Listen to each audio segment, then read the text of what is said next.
జీ5 app download చేసుకుని పూర్తి ఎపిసోడ్లని ఉచితంగా చూడండి.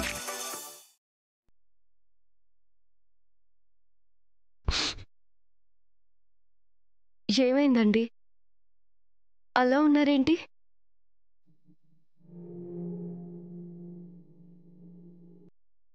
అమ్మవారిని చూస్తూ ఉంటే తెలియకుండానే కన్నీళ్ళు వస్తున్నాయి రాధిక.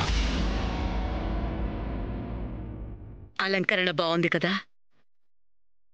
ఆ మాత్రం భక్తుంటుందిలే. మనం అలంకరణ చూసి ముచ్చట పడిపోతున్నానమ్మా. కానీ ఆ అందమైన మంత్రముగ్ధమైన బింబం వెనక ఎంత ఆవేదన దాచిపెడుతుందో కదా ఆ అమ్మవారు. ఆ చల్లని చూపులతో మనల్ని కాపాడుతుంది. కానీ ప్రపంచాన్నంతా తాను అలా చూడ్డం వెనక ఎంత బాధని దాచుకుందో మనకి తెలీదు. ప్రతి ఒక్కరి కష్టం అమ్మవారికి తెలుసు, అయినా చెలించదు. భక్తులకి ఏం కావాలో అది ఇస్తుంది. మన గురించి మాత్రమే మనకు తెలుసు, ఎదుటి వాళ్ళ గురించి మనం ఆలోచించం, వాళ్ళ బాధని పట్టించుకోం. ఎందుకంటే మనం స్వార్థపరులు.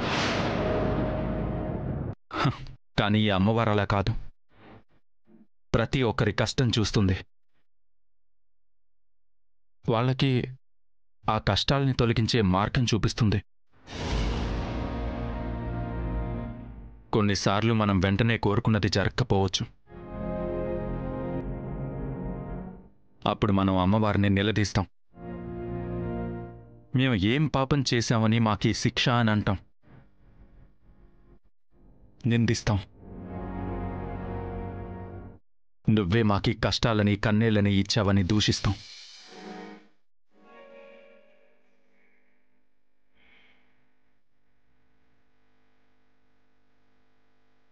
అయినా అమ్మవారు ఓపికతో భరిస్తుంది. మనం ఎంత స్వార్థంగా ఉన్నా ఆవిడ మాత్రం నిస్వార్థమైన మనసుతో మనల్ని ప్రేమిస్తుంది. భక్తులకి ఎప్పుడు ఏదివ్వాలో తనకి తెలుసు. మనకి అంత ఓపిక ఉండదు. ఏమైంది నాన్నా, ఎందుకంత బాధ? ఇది బాధ కాదు నానమ్మా, ఆనందం. ఆ కళ చూడగానే నా కళ్ళల్లో నీళ్లు తిరిగాయి అంతే. అమ్మలగన్న అమ్మ కదా, ఆకారం ఆభరణం ఆవిడికే సొంతం. ఆ కళ్ళతోనే ఈ ఇంటికి కళ తెస్తుంది.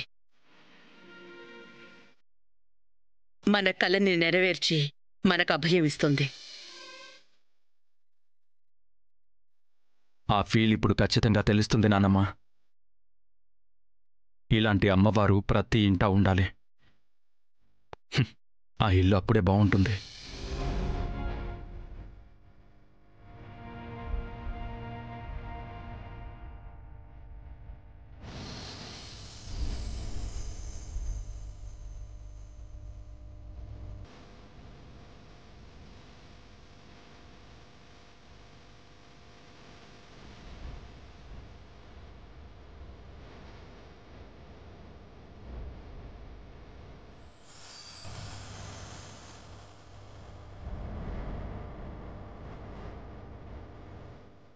జీ5 యాప్ డౌన్లోడ్ చేసి అన్ని ఎపిసోడ్స్ పూర్తి ఉచితంగా చూడండి.